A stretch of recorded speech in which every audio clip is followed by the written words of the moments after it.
let's go. Step at a time. Do you still step at a time? What you waiting for? Step at a time. Bonjour à tous et bienvenue dans le Jour Pop, le podcast qui vous ramène à un jour qui a marqué la pop musique. Je m'appelle Thibaut et je suis super content de vous retrouver pour ce 11e épisode du Jour Pop. Merci à vous d'être toujours plus à écouter le podcast et à réagir sur chaque nouvel épisode, ça me fait chaud au cœur. Vous le savez, au programme du Jour Pop, il y a des albums cultes, des clips iconiques et des tubes inoubliables. Dans chaque épisode, je pars d'une date marquante pour vous raconter l'histoire et les secrets de fabrication des chansons les plus incontournables de nos playlists. Et aujourd'hui, un épisode un peu plus long que d'habitude, car je ne vais pas revenir sur un album, mais sur une carrière, celle d'un personnage qui a et qui continue de déchaîner des passions. Elle vient de sortir son autobiographie et cette icône des années 90 méritait évidemment son Jour Pop. Nous sommes aujourd'hui le 25 juin 2021 et nous allons retourner 24 ans en arrière, le 25 juin 1997, le jour où Ophélie Winter a eu des soucis. 25 juin 1997, c'est aujourd'hui que sort au cinéma le film Bouge, un événement plus télévisuel et médiatique que cinématographique, car il est coproduit par M6 et il signe pour la chaîne son plus gros investissement dans un film depuis sa création 10 ans plus tôt. On parle alors d'un joli budget d'environ 7 millions d'euros et surtout d'une vaste opération marketing visant à capitaliser sur le succès des concerts Dance Machine que la petite chaîne qui monte organise depuis 1993. Rassurez-vous, l'épisode ne sera pas du tout axé sur ce film, dont l'intérêt principal est d'offrir à Ophélie Winter un rôle lui permettant d'asseoir son image de star 360, aussi bien chanteuse que comédienne et animatrice télé.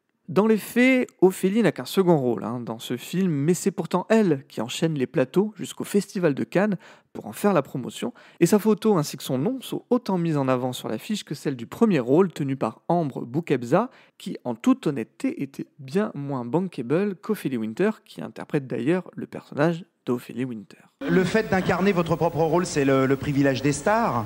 Moi, je trouvais que c'était plutôt une solution de facilité, parce que j'avais pas vraiment le temps de faire un film, de prendre un vrai rôle qui dure 2 mois de tournage et tout. Donc là, j'avais 7 jours de tournage, et il se trouve que maintenant, quand on regarde le film, on a l'impression que je suis vraiment présente en permanence, mais j'ai vraiment eu 7 jours de tournage.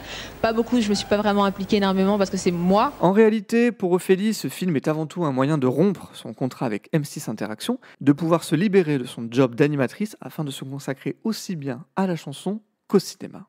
Et pour comprendre comment elle en est arrivée là, on va remonter encore un peu en arrière, en 1992. À cette époque, Ophélie Winter a tout juste 18 ans, pourtant elle connaît déjà le monde impitoyable du show business pour avoir sorti 2 45 tours sous son simple prénom. Le premier à l'âge de 6 ans, la chanson des klaxons, dont je vous épargne l'extrait, puis Poil de carotte à l'âge de 13 ans, 2 coups discographiques sans ambition qui passeront inaperçus.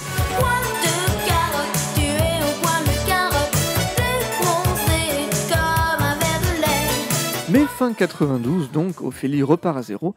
Elle signe un contrat avec les frères Nakache, une fratrie de musiciens et producteurs, avec qui elle sort son premier single sous le nom d'Ophélie Winter, When I Got the Mood. C'est un échec, le titre n'intègre même pas le top single, idem pour le suivant en 1993, mais que vous connaissez dans une version totalement différente, il s'appelle Shame on You.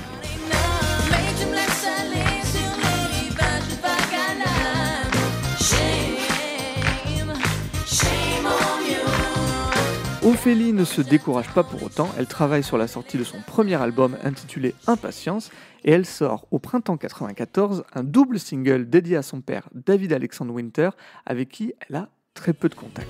Mais je crois que j'ai jamais souri la vie, calme les colères, je lui pardonne à cette lady qui m'a volé mon père.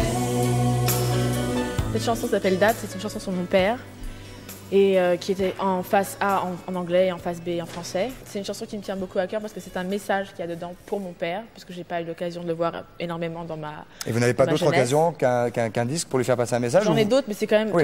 comme dans la famille, c'est la musique avant tout, c'est un message, c'est le meilleur moyen de le faire passer, quoi. Bon, Ophélie ne rencontre toujours pas le succès, mais elle participe à de nombreuses émissions pour faire sa promotion, dont Coucou c'est nous, comme on vient de l'entendre, jusqu'à ce 6 juillet 1994 où tout va basculer.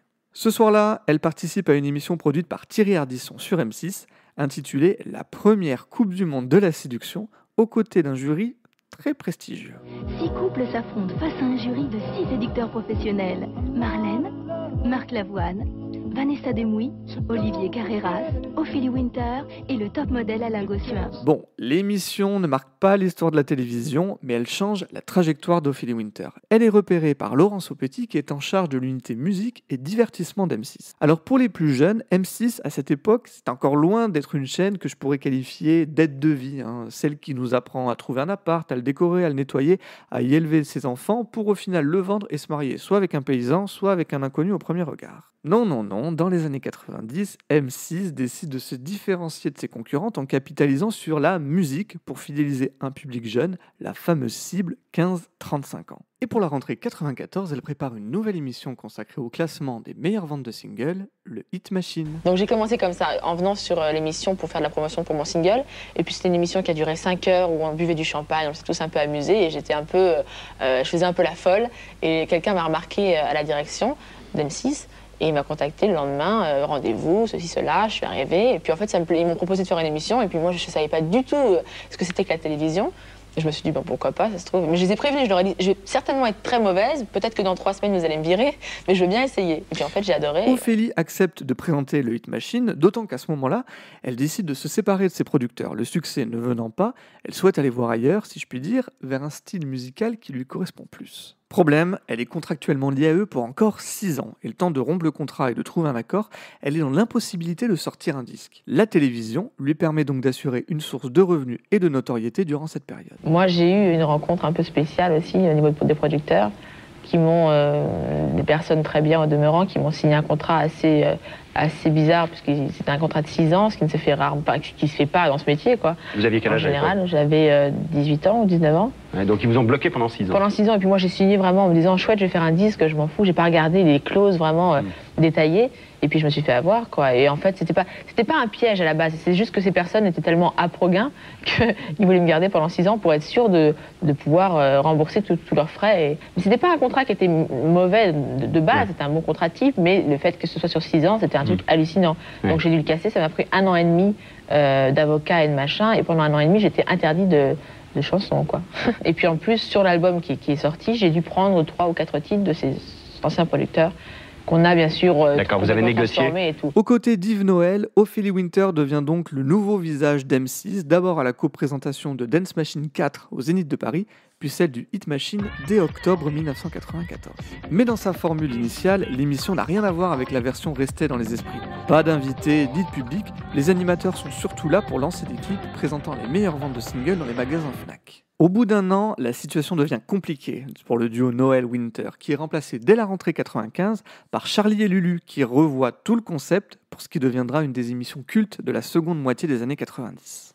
Ophélie n'est pas pour autant mise de côté par M6, elle continue de participer au concert Dance Machine à Bercy et à diverses émissions, Dance Machine Club, Coming Next, Ophélie Street, jusqu'au Ophélie Show en 1997, qui signe la fin de sa collaboration avec M6, actée, comme je vous le racontais, avec sa participation au film Bouge. En parallèle, à ce moment-là, Ophélie Winter est à l'apogée de son succès musical, et ça, on va en parler tout de suite.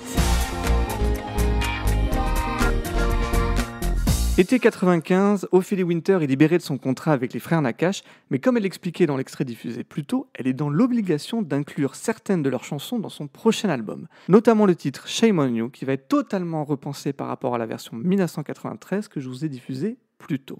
Dans le lot, on retrouve également le morceau Jackson Aces, dont Ophélie dira dans son autobiographie Résilience qu'elle le trouvait, je cite, trop pop et arrangé dans un style musical qui ne lui correspondait pas. Elle sentait néanmoins son grand potentiel, le voilà donc repensé à la sauce soul et R&B, un style qui plaît à Winter, mais bien loin de la dance pop qu'elle vend sur M6.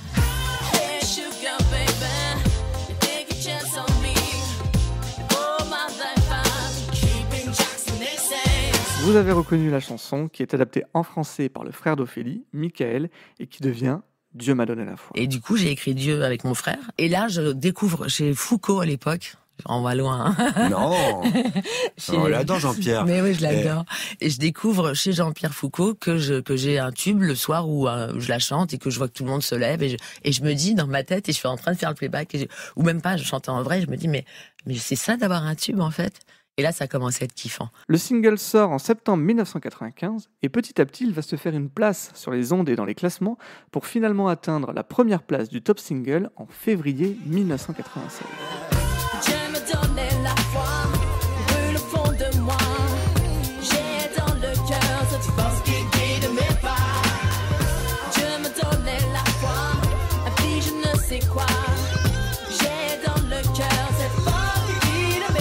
Le succès de Dieu m'a donné la foi et ses 500 000 exemplaires écoulés permettent à Ophélie de tenir le devant de la scène durant le printemps 96 jusqu'à la sortie de son premier album en juin, précédé par Le Feu qui m'attise, un single coécrit par Jimmy Harry qui travaillera par la suite avec Britney Spears et dont je vous ai déjà parlé dans l'épisode consacré à l'album In The Zone.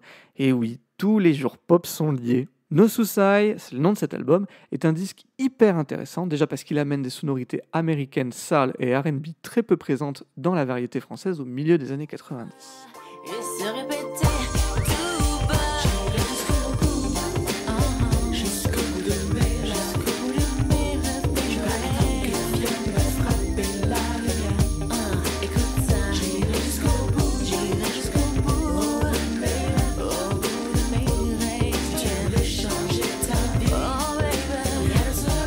Loin de l'image un peu légère de l'animatrice d'M6, Ophélie y démontre une intuition et une ambition artistique toutes deux très intéressantes, aussi bien sur le plan musical que sur l'image. À l'époque, elle disait « Il n'y a rien sur ce disque que je n'assume pas.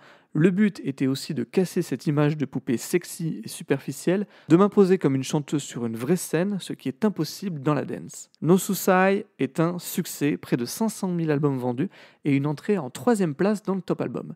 Malheureusement, la maison de disques d'Ophélie ne lui permettra pas de faire de tournée pour transformer ce succès discographique sur scène, un pari qui pouvait à l'époque paraître peut-être ambitieux pour une chanteuse encore trop assimilée à la télé et aux émissions qu'elle y animait. Cette tournée tant attendue, Ophélie l'annonce pour 1999, notamment avec des concerts prévus à l'Olympia, faisant suite à la sortie de son 2e album Privacy à la rentrée 98. Sur le premier album, c'était une sanction que de ne pas tourner, quoi. Mais en même temps, c'est bien parce que j'avais pas assez de chansons et pas assez de tubes et que je préférais vraiment arriver sur scène avec un spectacle. C'est pour mars. C'est une bonne nouvelle pour tout le monde. C'est une très bonne nouvelle, surtout pour moi. Privacy, son 2e album, est beaucoup plus pop que le premier, avec une vraie réalisation à l'américaine, à savoir des morceaux achetés à divers songwriters, comme on dit, aussi bien américains que suédois. L'album est enregistré intégralement en anglais et toutes les chansons sont traduites en français par Ophélie, avec, disons-le, plus ou moins de réussite. Je flamme, j'ai des envies de voler vers l'infini, l'autre univers. Je fuis ce qui m'ennuie, je m'évapore dans la nuit, je marche à l'envers. Malheureusement pour Ophélie, Privacy n'égalera pas le succès de No Suicide. Aucun des singles ne s'imposera comme un tube, et les ventes décevantes de ces concerts inciteront la production à tout simplement annuler la tournée 99 et les chances pour Ophélie de rencontrer son public. Mais le comble de l'histoire, c'est qu'une des chansons de l'album connaîtra un succès incroyable. Vous me voyez sans doute venir, il s'agit du titre « Ce que je suis » qui dans sa version originale s'appelle « What a Girl Needs ».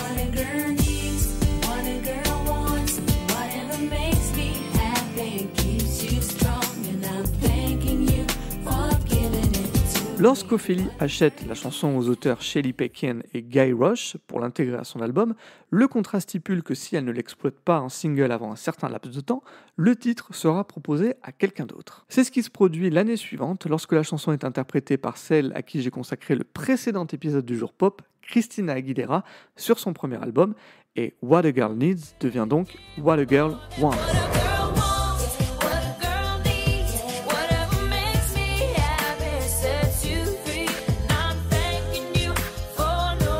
Numéro 1 aux États-Unis et plus d'1 million d'exemplaires vendus pour Christina, un succès qu'Ophélie essayera tant bien que mal de récupérer en sortant Ce que je suis en single début 2000, 1 an et demi après la sortie de l'album Privacy, et en le remixant de façon peu subtile pour coller le plus possible à la version d'Aguilera.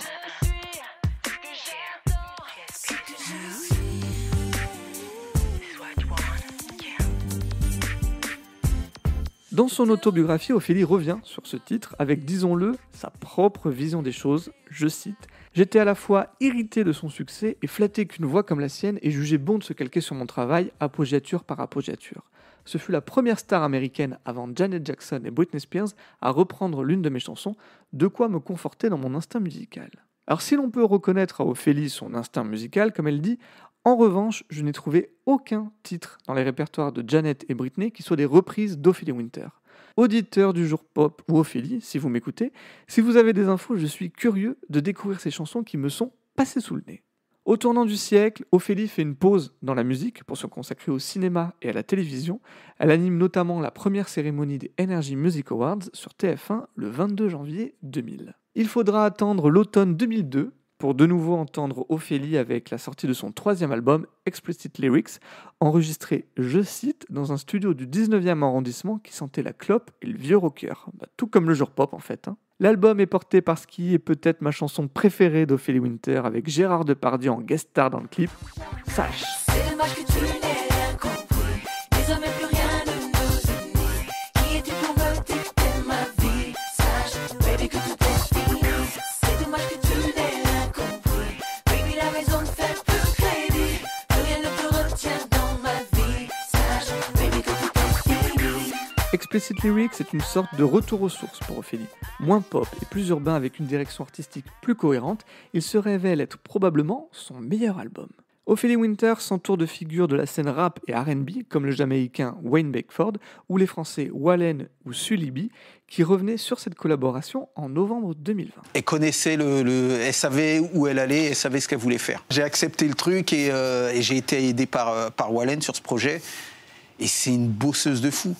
C'est une bosseuse. C'est vraiment quelqu'un qui aime la musique, en tout cas à l'époque, qui aimait la musique et qui bossait. Et ça m'a plu. Hélas, malgré le succès du single Sache, l'album ne s'écoulera qu'à 30 000 exemplaires. Le mélange des genres qui avait fait le succès d'Ophélie Winter au milieu des années 90 lui sera entre guillemets fatal au début des années 2000.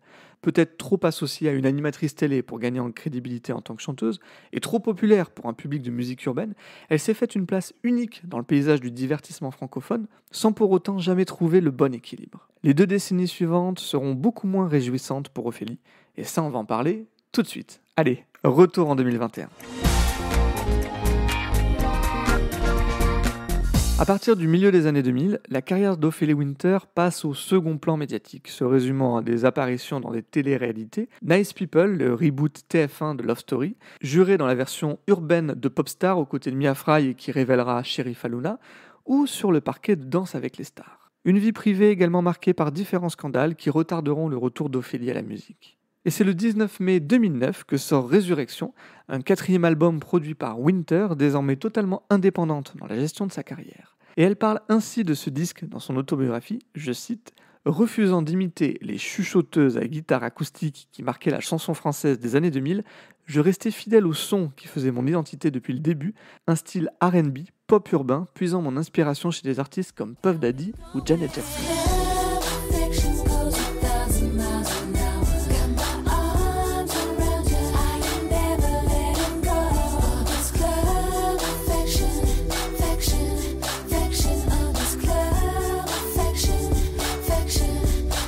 Et sans l'aide d'une maison de disques pour le promouvoir à grande échelle, l'album passe inaperçu avant de disparaître. En effet, Wayne Beckford, le producteur principal, aurait vendu à Ophélie des chansons de Puff Daddy réadaptées à son style et à sa voix. Et pour éviter d'avoir de sérieux problèmes avec Diddy, Ophélie retire son album des plateformes qui demeure aujourd'hui introuvable aussi bien à la vente qu'en streaming. Et près d'une décennie après la résurrection, vint la résilience. C'est le titre de son autobiographie écrite avec la collaboration de Pauline Bonnefoy et publiée le 2 juin dernier aux éditions HarperCollins. Ophélie raconte sa vérité avec un regard personnel sur une carrière faite de très haut et de très bas. Il en ressort le portrait d'une femme débordant d'ambition, de sincérité dans sa démarche et qui, rétrospectivement, a été le fer de lance d'un R&B à la française qui va durablement marquer la variété française. Et si vous n'êtes pas d'accord avec ça, shame on you.